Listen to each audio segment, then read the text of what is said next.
Так, ну что, всем здорово. Пришло время посмотреть, в каком у нас состоянии задняя ляда. Ну и как только мы открыли с вами заднюю ляду, мы видим, что она находится не в очень состоянии. По всему периметру, особенно внизу, наблюдаются вот такие вот косяки. Но эта болячка у всех автомобилей, особенно внизу. Также возле номера, возле рамки номера мы находим с вами трещину. И даже не одну, вот смотрите вот сюда, вот эту вот щель. Там конкретно все потрескалось. Что ж, ну ладно, грубо у нас горит. Давайте будем разбирать.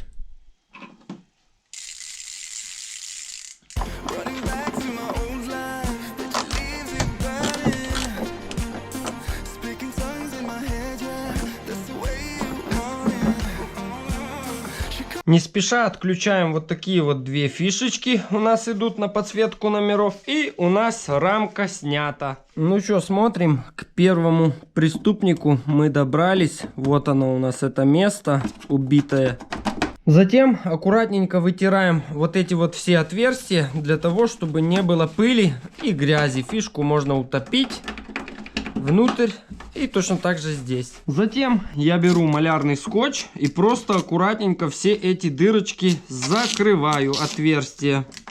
Сделать это нужно для того, чтобы, когда мы будем работать с лядой, не попадала внутрь пыль. Ну и в конце концов мы получаем вот такой вот вид. Далее нам нужно добраться вот к этому косяку, заодно посмотреть по периметру, что у нас происходит вот здесь. Но нам мешает вот эта вот накладочка. Давайте ее снимем. Ну вот я ее снял, снимается она достаточно легко. В принципе никаких проблем, кроме грязи, здесь нет. Единственная проблема вместе с грязью, это вот этот вот уголок, который полностью уже гнилой. Смотрите, как четко видно, как его здесь покоррозило. Закрываем багажник, только в последний момент я увидел. Смотрите, вот здесь вот у нас коррозия. И точно так же здесь вот под грязью, под мусором. Точно так же вздулось. Вот прекрасно видно. Ну а здесь, с этой стороны, в принципе, все нормально. Смотрите, работать мы, конечно, будем с закрытым багажником. Обязательно, для того, чтобы в салон не шла пыль. Но когда мы будем работать здесь,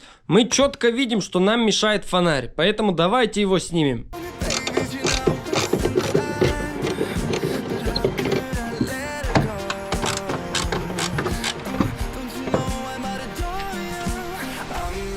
Заодно под фонарем мы находим вот такие вот незначительные косяки в виде отсутствия лакокрасочного покрытия. Ну и теперь у него новая самодельная фара. Конечно же, это шутка. Заклеиваем точно так же, как мы сделали с рамкой для номера, чтобы не попадала внутрь пыль. Конечно, пацаны, все это дело было легче заклеить вот такой вот целлофановой пленкой. Но когда мы здесь вот начнем работать болгаркой, болгарка эту целлофановую пленку начнет затягивать и, скорее всего, намотает. Это небезопасно. Еще один неприятный сюрприз. Вот прям трещина, конкретно ее видно. Вот смотрите, треснула шпаклевка или лакокрасочное покрытие, это не важно. Ну и в принципе по всему периметру внизу у нас есть уже жучки и коррозия, что в принципе нужно убирать. Чтобы качественно убрать все жучки и трещины, предлагаю использовать вот такой вот лепестковый круг, соточку.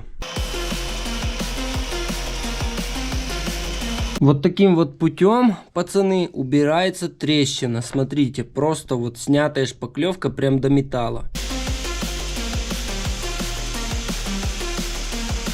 Смотрите, помните вот этот вот уголок? Металл реально поеден, но в принципе металл еще есть. Смотрите, нету никаких ни дырок, ничего. Ну что, для начала хватит. Пока вытираем пыль и смотрим, что мы могли бы с вами пропустить. Смотрите, покажу пример. На первый взгляд я зачистил везде, где мне не понравилось. Вроде бы все идеально. Вроде бы все идеально, всю ржавчину я снял. Где мне не нравилось, я снял. Вот смотрите, вот пропуск. Вот прекрасно видно, как все это только начинается. Смотрите, может быть, для тех, кто не знал, как по-правильному убираются трещины. Как правило, это трещина, где много шпаклевки. Реально здесь много ее. Трещина никак не затирается, никак не закрашивается, никак не загрунтовывается, только убирается вот таким вот путем углублением, а потом накладывается новый слой шпаклевки. Вот возле этого места не расслабляйтесь, когда у вас будет что-то похожее. Вот с этой стороны точно так же нужно будет зачистить. Ну и дальше, в принципе, можно заниматься шпаклеванием, но я вот смотрю, металл какой-то подозрительный. Поэтому на всякий случай берем средство по удалению ржавчины и наносим на все вот эти вот места. Особенно мне не нравится вот этот вот уголок, поэтому я его залью больше всего. Если этого не делать, пацаны, потом вашу новую шпаклевку просто подорвет обратно трещиной. Поэтому даже если вы видите реально светлый и чистый металл, не мешает ему поработать средством. Ну и после нанесения средства, в зависимости от того, сколько у вас ржавчины, какая она у вас ржавчина, нужно будет немного подождать. Вот, к примеру, в этом месте серьезная ржавчина, я бы сказал бы. По всему периметру ничего там критичного такого нету, а вот здесь средство через какое-то время нужно подливать и обратно ждать. Так, ну что, пацаны, прошло часов 12, и в принципе везде мы видим с вами светленький металл. Ну, кроме как в одном месте у нас металл, видно, покорежен ржавчиной. Ну и далее все как обычно, берем 80-очку, жесткую наждачку и начинаем работать.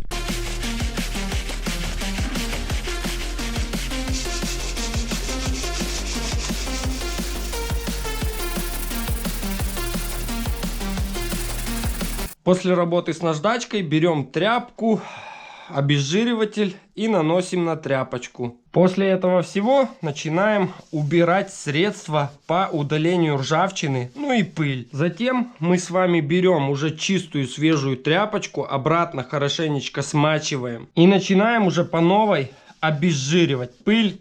И средства мы убрали, теперь обезжириваем. Далее вступает новая баночка шпаклевочки. Ну и далее нам с вами ее нужно хорошенечко перемешать. Добавляем активатора, примерно столько. И начинаем хорошенечко перемешивать. Вот такими вот нехитрыми движениями. Для первого раза хватит. И сразу же после работы быстренько чистим шпателек, для того, чтобы ничего на нем не засохло. Ну а только после того, как шпательки у вас чистенькие, можно посмотреть, где случайным образом попала шпаклевочка на руки.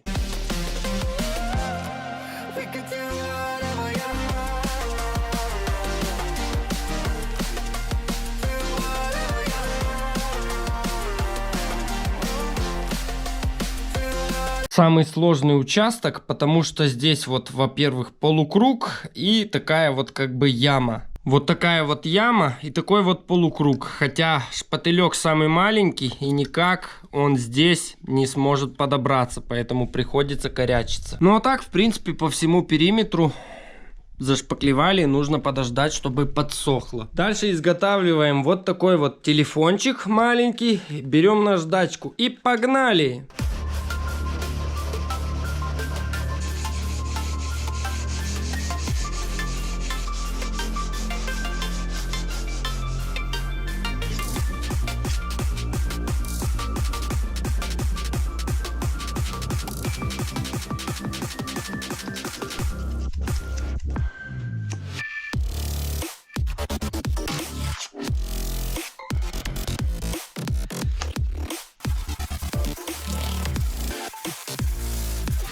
Ну вот, пацаны, самый такой сложный участок. Почему он сложный? Потому что здесь вот, во-первых, есть вот такая вот ступенька, переход.